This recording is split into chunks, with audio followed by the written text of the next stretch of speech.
This is a question I always ask people is, and I missed the beginning of your presentation, so my apologies. Is there any particular literature or stories, I'm thinking perhaps it would be science fiction, but it could be other forms of literature that have particularly informed you as you've been reflecting on what all this means. And I wondered if you're familiar with one of my favorite short stories from when I was in high school about 1 million years ago, called The Machine Stops.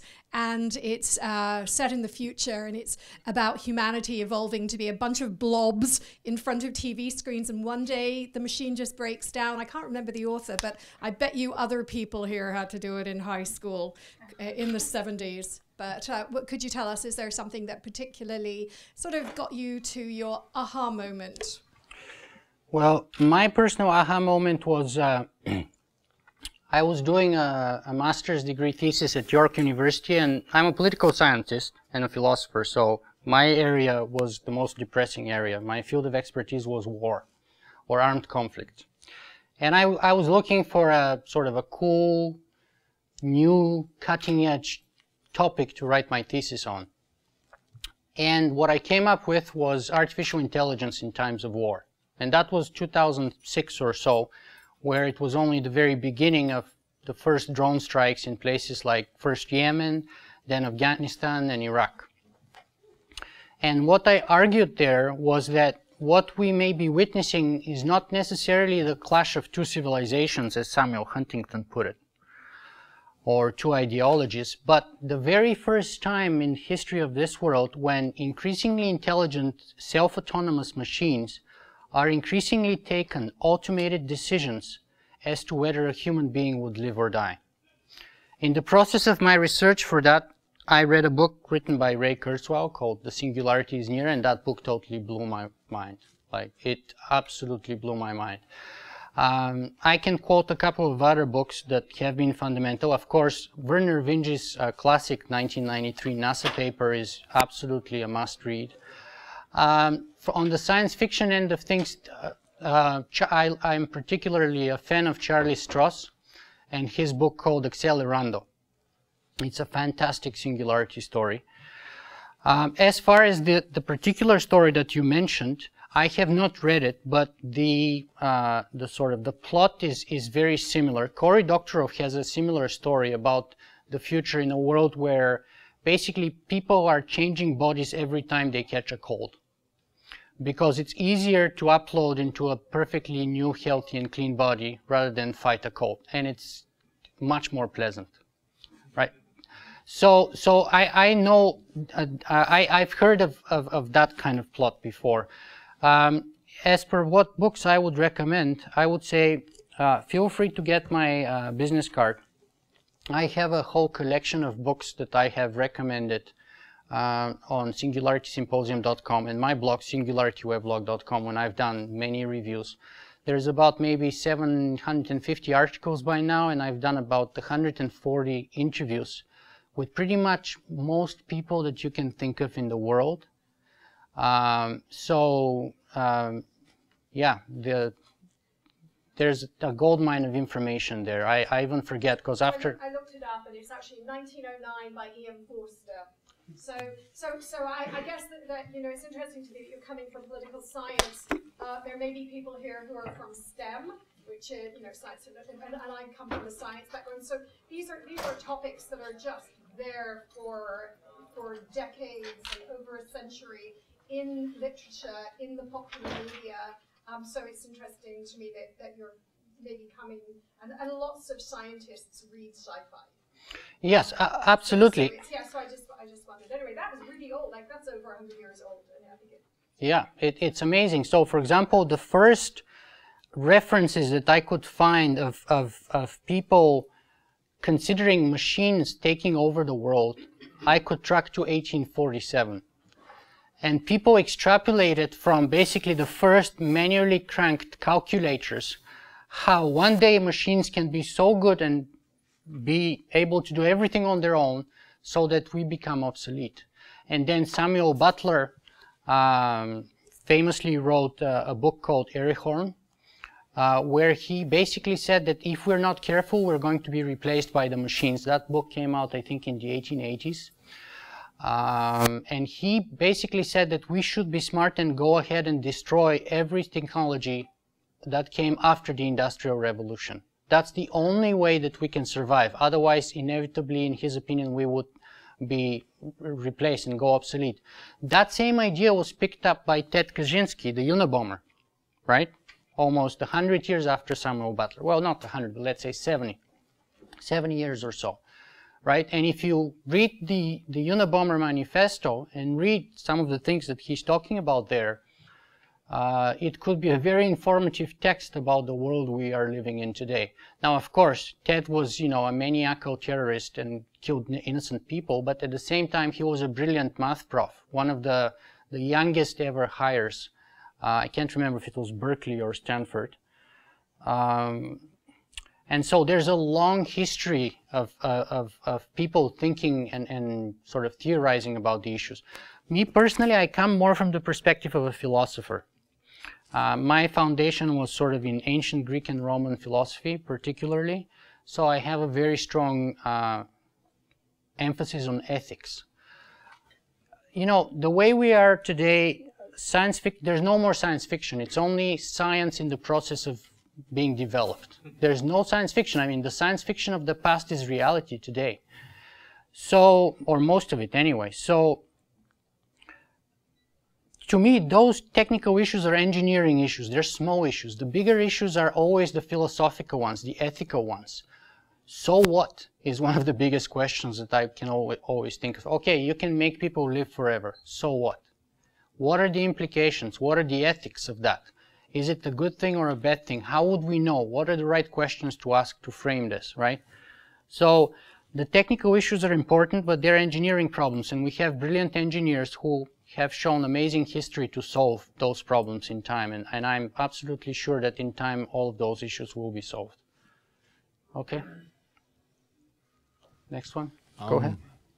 Just to add to that question of influential media, have you had a chance to see the new RoboCop movie? I've seen the old one. I haven't had the chance to see the new one, but I had a bunch of people tell me it's pretty darn good. And it's not anything unrealistic right now. I mean, I can name you half a dozen and maybe 24 programs that are already developing what used to be science fiction now into reality. So, I mean, if you see the war vets coming from Iraq and Afghanistan, and if you see their, you know, artificial intelligence powered legs and knees and things like that, hands, and, you know, they even say, pimp my gimp, and they're like boasting about all the new cool functions that their new stuff can do that their original hands could not do. On my podcast, I interviewed a guy called Nigel Auckland. He has right now probably one of the most advanced hands in the world. It's called the Bionic 2 hand. And he said, I would personally prefer to have my old hand back, but I can't. But I have absolutely no doubt that in the future people will choose to replace their real hands with, you know, artificial ones, simply because the evolution of the technologies creating the artificial ones advances so fast, and they're getting so much better all the time, that pretty soon what we can engineer will be infinitely better than what nature has given us. And then people would start making that choice, and we would get to the point, we are in the Olympics now, so there will be a point soon when the Paralympics will be much more interesting events than the regular Olympics, because that's where the real records will be broken. And those guys will be blowing up every single record set by a so-called able-bodied athlete. They already do that, because I know that people with double amputations are forbidden from participating in the sprint. They're not forbidden. You're referring to Oscar Pistorius, the so-called Blade Runner. There's a lot of scientific debate whether his carbon fiber cheetah legs give him advantage or not. My understanding from reading up on it is that not yet, but soon we will. Soon we will. I just wanted to try some material. Do you know why robots never go hungry? Because right next to the motherboard, every robot has a smorgasbord. All right. I have a question you didn't ask. Fantastic. Okay, would you mind passing the microphone so that others can join? Talk loud. Okay. In predicting the future by extrapolating exponential trends, which you did a lot of today, you have to admit, Moore's law, etc. Shouldn't you have considered limits to growth, like quantum uncertainty, speed of light, length of DNA telomeres, Yes. number of particles in the universe, The Heisenberg principle of uncertainty, et which, cetera, et cetera. yeah, You didn't mention any of those things. yeah. And you're saying this will happen. Look, I'm not saying this will happen. I'm saying people say that it will happen, and there's lots of data backing up those claims. You be the judge whether it will happen and what, if anything, you should do about it.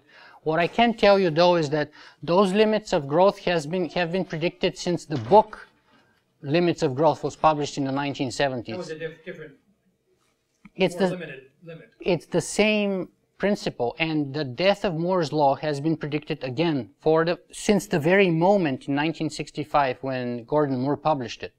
And as you can see, we're still doubling. We're still accelerating and speeding. And by the way, today it doesn't take 18 to 24 months. It takes something like 13 months. So not only that it has continued to hold through, but it's in turn accelerating in its own right.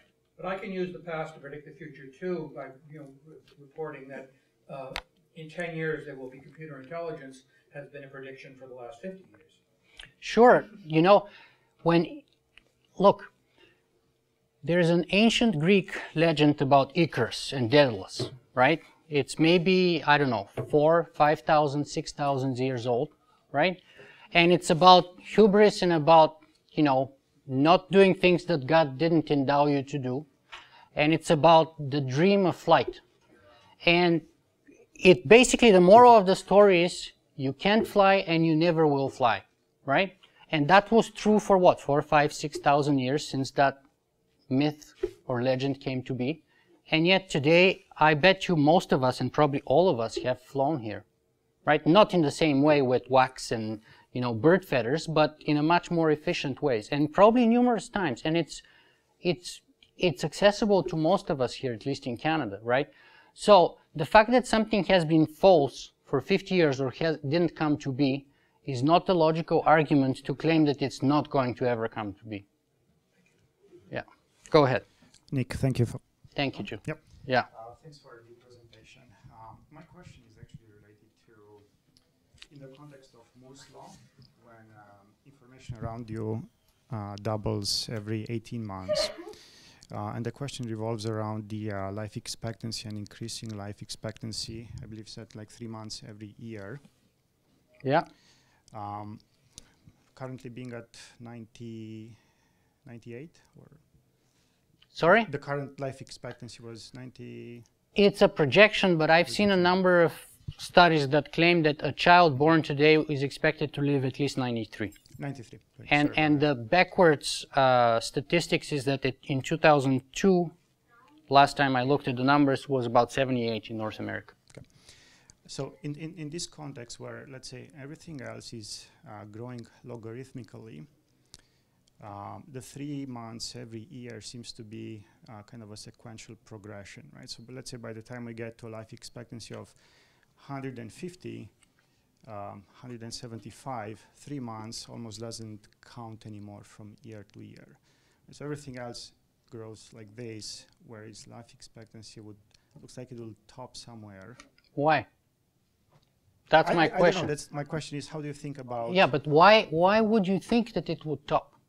Give me what is the sort of the data that you use to extrapolate that statement?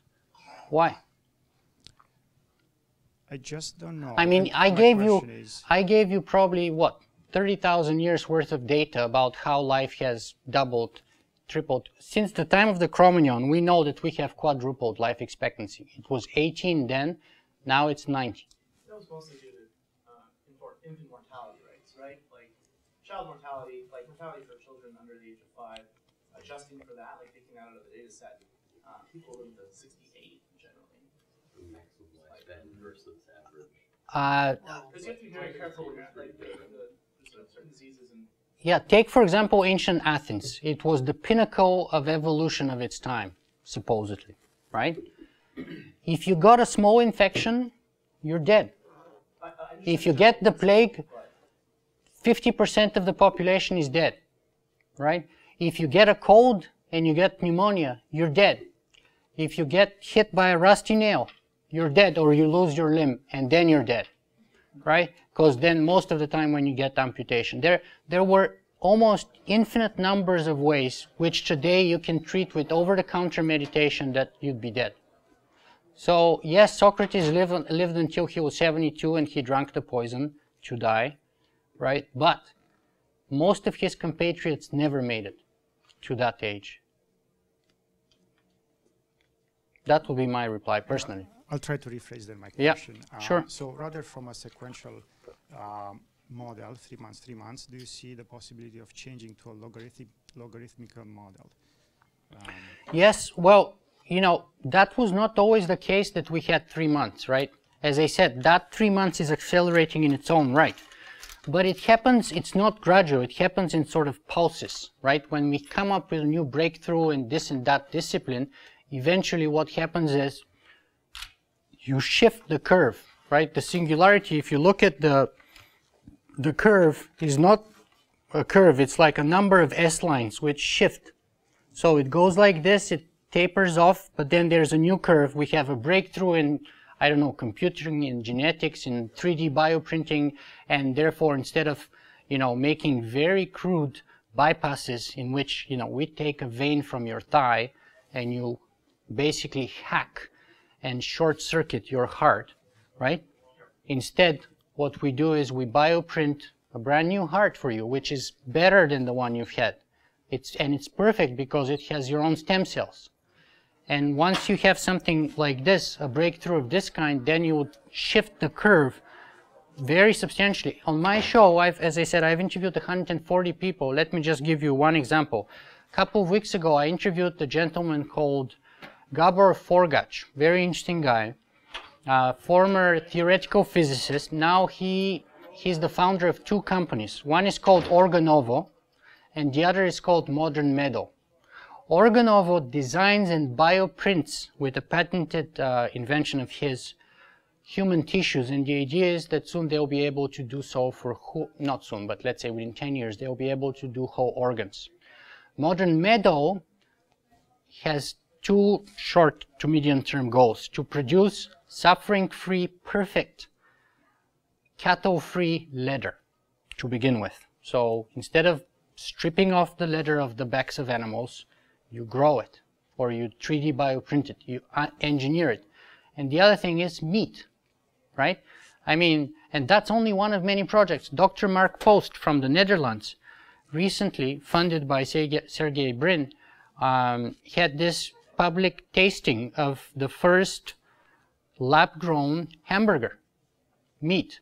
Now, obviously, making a liver or a heart is a lot more complicated than, you know, engineering a hamburger patty. But still, it's a process of development. You know, science starts with small nuggets until it goes from here to Mars and outside of the solar system. So every beginning starts small and with a single step, and then when you look back, like when I look back and I think how I started blogging and podcasting, I was absolutely horrendous. Like the first, and even now when I look at my blog, I'm like, oh my God, it's so bad. I need to change 10 million things, and it sucks in so many ways. Having said that, if you look where I am today with something like maybe 50,000 unique visitors per month and something like over 1 million downloads between YouTube and iTunes, it's a considerable journey, right? But it started with a crappy website that I had no idea how to run, and with only a couple of people coming for the first maybe a year or 6 months, and a couple of listeners to my blog, and now I have thousands, and some of them are incredible scientists across the world. Awesome, thank you. Thank you too. Let's pass the microphone if you don't mind. Yeah, just pass it down, please. thank you for your talk. That was really informative and mind-blowing, so it was pretty cool. Thank you. That was the whole point. Yeah. So I guess my question is, sort of, you've presented a lot of ideas and about the future and how we're all moving, I guess, faster. How do you think, I guess, I don't know if you could speculate on this, but how do you think economics goes along with that and access to a lot of these technologies? Because I mean, they're expensive, I think. So how do you think access goes along with that, and do you think that will play into? That's a very important question, especially since I'm somebody who cares a lot about ethics and is a former political science student. But the classic answer to that is very simple, actually. If you look at it historically, take cell phones, for example. Amazing technology. 20 years ago, I actually was hoping Joseph would make it here, but he didn't. He had one of my friends, Joseph, he had like one of those first cell phones that was like $20,000 or $30,000 that costed thousands of dollars to operate per month, and that was like a suitcase. And actually, quite honestly, didn't work very well most of the time, right? Look where we are today. Cell phones are nearly free, right? Everybody has a cell phone. If you go to Africa, everybody has a cell phone, right? So that's how all technologies are. They start very expensive and very rare, and they suck. They usually don't work very well. The better they get, the cheaper they get, the higher access to the public they do. So yeah, when you start talking about life extension technology and stuff, of course, people in California, in Hollywood, the super rich would be the first ones to get their hands on it. And there will be some very public disasters, right? And a lot of people would get turned off. And eventually, just like any science, step by step, we'll get it right. You know, just like take cars, for example, right? The first cars we came up with, they sucked, right? Any horse was better than the first cars, right? Look at where cars are today. And most people have cars, right? At least in Canada. So, and the other thing about the car example is a thing an example often given by Dr. Aubrey de Grey, who is actually at the forefront of that sort of campaign for healthy longevity. So take Ford Model T, right? The car was designed to last no longer than 10 years, perhaps. We still have collectors who drive those cars today, if you can believe that. And there's even rallies where people from across North America get together with their 100-year-old cars and they race against each other, believe it or not, or something. I don't know. Anyway, how is that possible if the car was designed to last 10 years? Well, it's possible because we know everything there is to know about internal combustion engines. We know all the parts that the car is made of. We know how they work, we know how they're put together, and we know how to make them and replace them, right? The human body is not different in my view. I don't know where you stand religiously, but I'm a hardcore materialist. We are made of atoms. We are physical beings. If the physical is gone, there's no evidence that there's anything else left there afterwards. Our bodies follow the laws of the universe. So the better we get at learning and knowing what those laws are, and the better we get at manipulating those particles, the better we'll get at fixing stuff that goes wrong with us. And, you know, it's a much more complicated issue to fix this body than to fix a Ford Model T.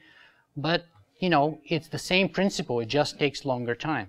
We send things to Mars nowadays. Eventually, we'll be able to do this too. Yeah. Can I ask a question? Yeah. So, grab the microphone, please. Tends to be very me-centered on human beings, and if there's an extended life, exponentially, who is working on the ideas of sustainability in terms of the planet, in terms of populations? So who are the leaders looking at those or developing solutions in that world? I'd like to know the names of them because I would be interested in looking to see what they have to say. So we live in a world full of problems, right? We live in a world full of problems. And we're facing many of them, and many of those problems are technological. In other words, it was technology that got us into many of those problems, right? So, as I said, we're victims of our own success, because if we didn't figure out how to make better fertilizer, and if we didn't have the agrarian revolution, we wouldn't have 7 billion people today and growing, right? Clearly, that's why I asked the question. But Right. the answer is not less technology.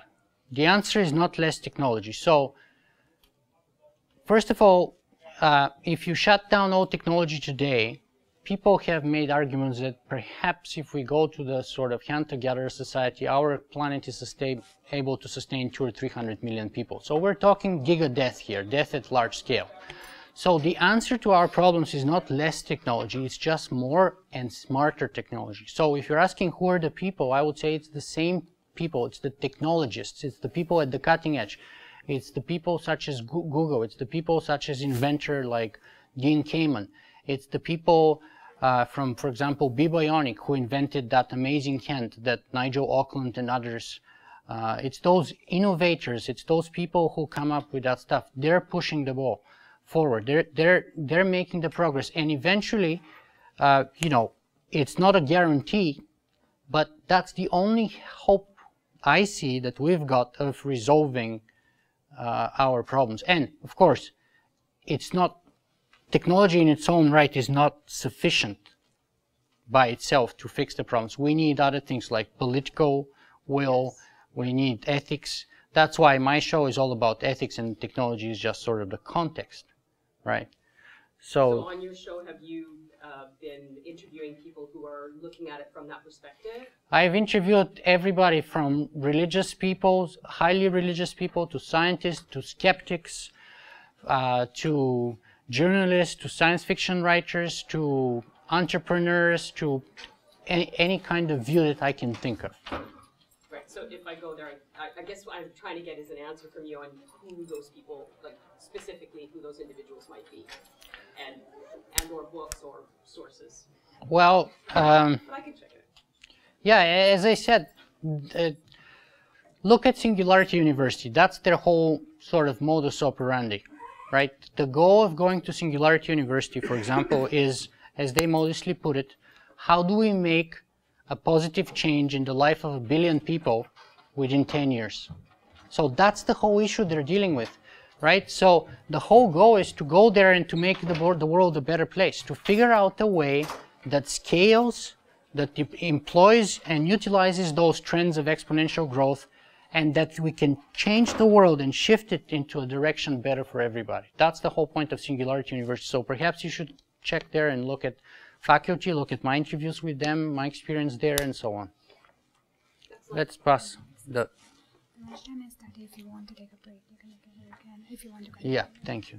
Also, yeah, thank you. Lunch has started, so I'm willing to take as many questions as you guys want. But if you guys, whoever wants to go for lunch, feel free to do so. I'll continue taking questions. Go ahead.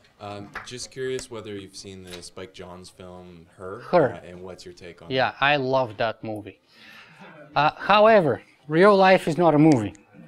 So that movie was, I think, the best singularitarian or singularity movie that I've seen so far, rather than, you know, the stupid Terminator nonsense. But it's probably one of the best case scenarios in that movie that we end with. So it's more utopian. And real life, no, I'm not saying it's utopian. I'm just saying it doesn't necessarily have to be such nice ending. I hope it is, because the AIs in that movie in the end were very nice to us, and they just decided to leave us alone, right? But, and I hope, well, it's obviously spoilers here, but rather than kill us all, right? So there's two schools of thought. I mean, there are people who think that the singularity will be the best thing that's ever happened to our civilization. We'll conquer death, we'll conquer scarcity, we'll take care of hunger, starvation, that is suffering, etc., right? And there are people and whole organizations, such as, for example, the previous Singularity Institute, now it's called Machine Intelligence Research Institute, MIRI, who think it's going to be the end of the world. And they have, I think, maybe about $1 million budget right now doing research on how to prevent that from happening, how to create what they call friendly artificial intelligence, because they say that by definition, as soon as they're smarter than us, as they will be probably, they don't even have to hate us necessarily like in the Terminator, but as far as they don't consider us equals, you know, we don't hate ants, but we destroy ant colonies everywhere we go, and we don't even pay attention. And the difference in intellectual capacity between us and them would be equal and expandingly greater than us and ants, for example. Hi, great talk. And I have a question regarding, do we as a society have, like a democratic society, have ownership to information and technology and artificial intelligence? I mean, we're dealing with some of the conflicts today of, you know, whether this is, it should be a unified decision, but I don't know what your views are on where the trajectory should be for you know, when it does lengthen to that degree, and when we do elevate ourselves to find, like, I'm going to take genetic engineered organs, whether it's crops, where do we as a society, like, what do you believe in? I guess it's an open question, to be honest. I believe that overall there is hope. That's what I believe. I'm optimist. I think we can make a difference. I mean, that's why pretty much for the last 5 years, all that I've been doing is this, right? If I thought that there's no hope, I wouldn't be doing it. And I think that things are getting better, even though it's very hard to see when you turn on the news. And there's many reasons for that. But if there's one thing that comes with exponential change, that it's very disruptive. So the previous gatekeepers, the previous people in power, be it corporations or governments, can, you know, crumble in like weeks or months. And then you have a power vacuum, and it's all new, and it's very hard for people. It's very disruptive. That kind of change is very disruptive. At the same time, I do think it also has the seeds of our sort of flourishing and prosperity afterwards. And as far as information goes, I think we live in a sort of a bonanza of free information that is at the tip of your, you know, fingers to find anytime you want, anywhere nowadays, just with a smartphone. You don't even need a computer anymore, right? And you can find anything about nutrition, about GMO, about the political issue. It's impossible, in my opinion, to keep secrets anymore. Yeah, there's it's impossible to hold progress, right? You have WikiLeaks, you have... I was going to mention that you can't stop exponential growth. You can't. But in my theory, this is just a thought, that, you know, in the fabric of time, I think someone once said that it's not the strongest or the smartest that survive, but it's the people that can adapt the most. Yeah, that's like almost a quote from Darwin himself. Yeah, yeah, and I think it's. But here's the difference. He's talking about the biological evolution, right? Right. So if you are a finch in an island somewhere, and you have a bigger beak, now that may give you a certain kind of advantage to go after certain kind of fruit, right?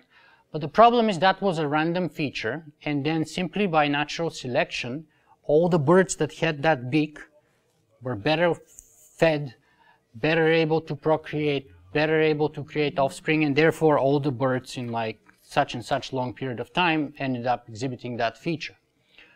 It was random though. But that's the difference between technological evolution and biological evolution. Technological evolution is better by design.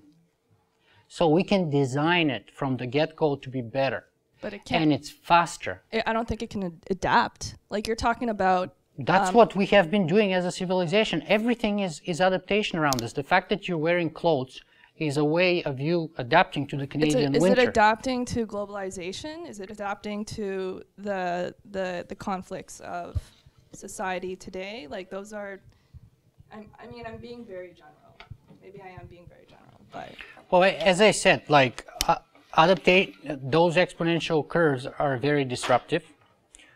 But again, we have the tools today that we never had before to make positive change, and it's going to take a lot of resistance, a lot of struggle, and there will be a high price to be paid. But we can make a difference. That's what I believe. And yeah. I'll just be quick. I'll just be really quick. Go ahead. I don't need a mic, but go ahead. Sure. Why do you think that my consciousness is here? Like, if everything's exponential and there's going to be quintillions of humans or quintillions of consciousnesses, why is it that I'm in the first, say, 12 billion or 20 billion sentient intelligences that I know of? Do you understand the question? Show me the evidence that says that your intelligence is not here. Well, your intelligence is here from your perspective, and my intelligence is here from my perspective, right? Assuming that brain in the vat stuff aside, right? So you've heard of Occam's razor, I think, right? Of course. Right. So if we don't have any evidence for it, right? It's like the guy who wrote a book about the universe and how it works, and the emperor, maybe Napoleon II, asked him, "Where is God?" And he said, "I didn't need him to explain how everything works," right? So maybe there is consciousness out there. Actually, one of the people I've interviewed on my show is a very sort of controversial doctor, Dr. Stuart Hameroff. He's the head of the Consciousness Institute in the University of Arizona, and he talks about the quantum effects and the sort of the microtubules in the brain and how perhaps consciousness is a quantum phenomenon, and etc., etc. It was fascinating stuff, and there's been recently new evidence that may actually support some of his claims that the brain is maybe at some level a quantum machine, but it's still very scant. And so I'm the kind of person who basically takes the scientific approach and says, I'll follow the evidence wherever it takes me.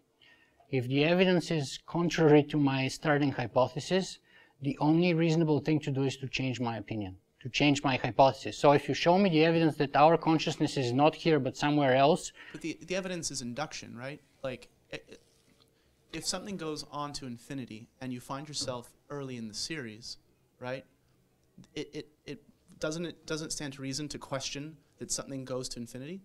Like, if you were a random number... Who said that something, I don't know, what is it? You said everything's exponential growth and nothing stops exponential growth. Yeah, but I never said the part about infinity. Well, exponential curves go to infinity.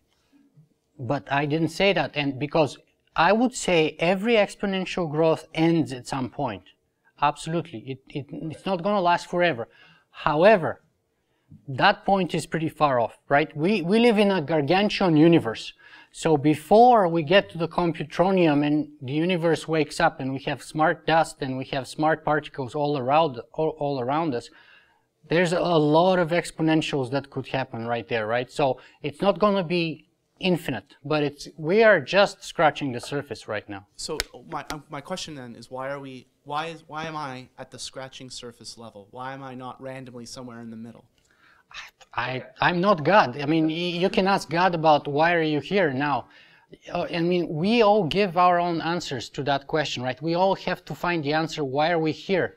Why was I not born 1,000 years ago or 1,000 years after? In my opinion, my take is, you know, it's totally random. Like, we're just, you know, as Epicurus said, we're just accidental grouping of the bits. The atoms came together when my mother and my father met at a certain point, and there I am, right? How? We know how. Why? We know why. Why here and why now? Just happened, I guess. And so in my view, we just are given a chance to make the best of it. Unless you believe in God, and then, of course, there will be an a priori reason for you to be where you are, and you would have a purpose that's given by Him to you. I don't take that kind of view myself, right? To me, life is empty and meaningless, and it's empty and meaningless that it's empty and meaningless, and so it's up to us to make our own meaning. Okay, I read an article probably about 10 years online about transhumanism, and at that time, and perhaps maybe still, the theory was that this guy put out there was that it was going to be necessary because of the plethora of radio frequency waves that are bouncing around. Everything's gone wireless. I'm now reading in the newspapers, and et cetera, as probably most people are, that wireless is being taken out of schools because it's thought to impair thinking and learning. What's your comment on that? Do you think that's one of the drives of transhumanism because of the radio waves, radio frequencies? So I don't think that's one of the drives of transhumanism, for sure. The drive of transhumanism is our desire to do better than what we're given with. So in a way, we're all transhumanists. I mean, as I said, the fact that you're wearing clothes right now is a way of you using technology to survive and to live a more comfortable life in the context of the Canadian winter. So I don't think that's, you know, any radiation or magnetic field would be the driving force. However, I do think that it is very possible that it will have an effect on all of us. As I said, we're made of atoms. Our brain contains certain amount of water and certain amount of other atoms, and we know every single particle of those can be influenced and often is influenced by things like electromagnetism, things like radiation, and so on, right? And as I said, many of our problems today are result of our usage of technology. But again, as I said, it's not the solution is not using less technology or destroying it all. The solution is simply coming up with better technology. So we need better science to figure out those effects that you mentioned, figure out first if they're happening, for sure. Secondly, under what context. And third, start looking about the ways how we can avoid that, how we can have better, perhaps the length of the wave may have an impact, or just the proximity to towers or whatever.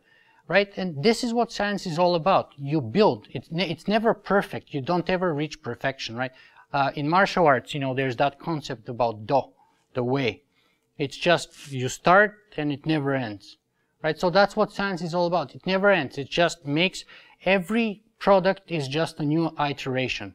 It's hopefully better than the previous generation, but it's never perfect. It's going to have problems of its own. Okay, I'm just going to make a comment. Just hold on, get back to you. Comment question.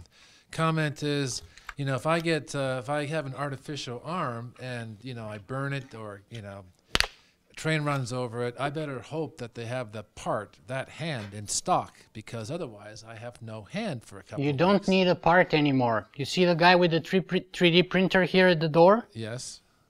That's all you need.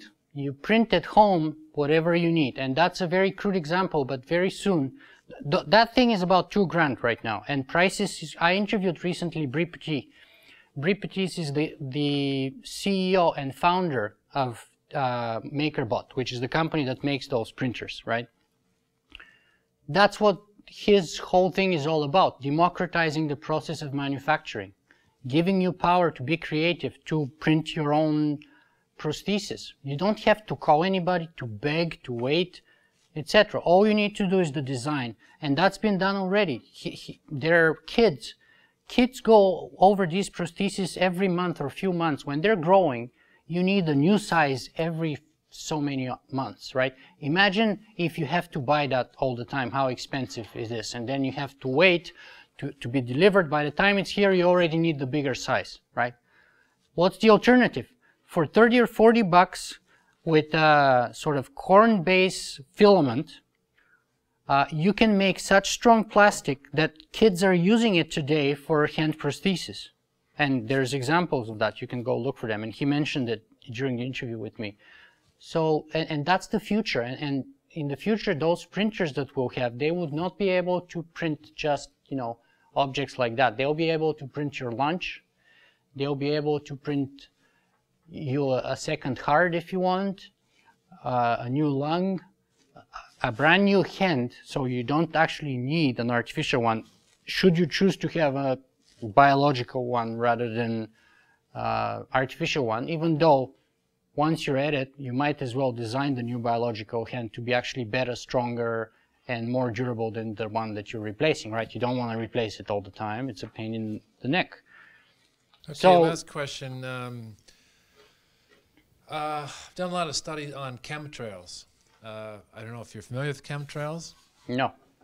Just look up at the sky. There are these giant plumes. Contrails come out of a jet. Oh, yeah, contrails. I thought, yeah. Barium. Okay. And when they analyze what's falling in California, they found nanobots in there, which is kind of like the beginning of Joni Mitchell, look it up. She came up with this syndrome where she had these wiry, fibrous materials in her skin. So let me correct you a little bit here, okay? Maybe they found nanoparticles. Maybe, okay. But that's very different from nanobots. Okay. Fine. Right? That's a huge difference, right? Okay. Right. So I agree on the nanoparticles. We know that there's like tons of them out there, right? And I can give you endless examples. They're in everything almost. But that's not to say they're nanobots. There's a big difference. Okay, so this stuff's coming out of the sky. It's in some, I don't know, it's in some people's skin. It has like, basically you can't pull them out because they get immersed in your epidermal layer. And they have like technology in your skin falling from the sky. I just invite everyone to look it up because yeah, no, I agree. It's possible, but I don't have all the answers for you. First of all, I don't have all the answers, and secondly, I said many of the problems we're facing with today are technological problems. They are a result of the fact that we're victims of our own success, right? So, anyone else? No, I don't. First off, I love the podcast you do. I know Gordy and Brad Feld well, and how you kept them on the phone for 3 hours is amazing. But real quick, it's more a tactical question. If out of computer science, we evolve a non-biological sentient, how will we know? So what's the measurement to judge that outside turn? And why will it bother to engage with us? Say again. So basically, you're asking me to give you the Turing test in a new version? Turing test. I'm a computer scientist, but why will it bother to engage with us? Is really the question. Well, that's the issue that Miri is working on, right? So they say by design or by definition, it doesn't have to, and that's a problem. Because if it's ambivalent towards humanity, if it simply ignores us and follows its own ends and its own purposes, then one day we may face the point where we're made of atoms. The artificial intelligence has his own purposes and needs those atoms for something more efficient than we are. Exactly, right. So they're saying, let's make sure that by design, we make sure that they're not ambivalent to us, but they are so-called friendly, right? So they care about us actually, because if they don't care, they don't have to hate us. But if they don't care about humanity, we are in trouble. They say as soon as you go into they don't care, we're dead. That's their whole spiel. That's the whole idea. I think that perhaps I'm oversimplifying, but that's the whole sort of impetus behind the Machine Intelligence Research Institute. And they have a number of people working on that. And I've recently, if you're a listener of my show, perhaps, did you get the episode with Steve Omohundro? Is that the University of Arizona? No, he's a guy who talks about sort of mathematical ways of creating what he calls safe AI scaffolding. And it's all very mathematical, and it's basically designing a proper mathematical framework within which we know that AI would not be doing such and such things. And the proof would be on predictable mathematics. I recommend check out that episode. The guy is very well known. He was one of the top 4 or 5 engineers behind Wolfram Alpha and Mathematica. He's got a bunch of startup company, or at least one company and one sort of think tank about AI. And since you are in the same field, you might benefit from looking. And also next week, I'm publishing my interview with Grady Booch. Okay. You know, right? So check that one out. Next week? I hope I'm able to post it by next Friday. Yeah. So that will be another cool one to watch. Yeah. Thank you too. Well, guys, thank you for your time. I hope it was worth it. Thank you.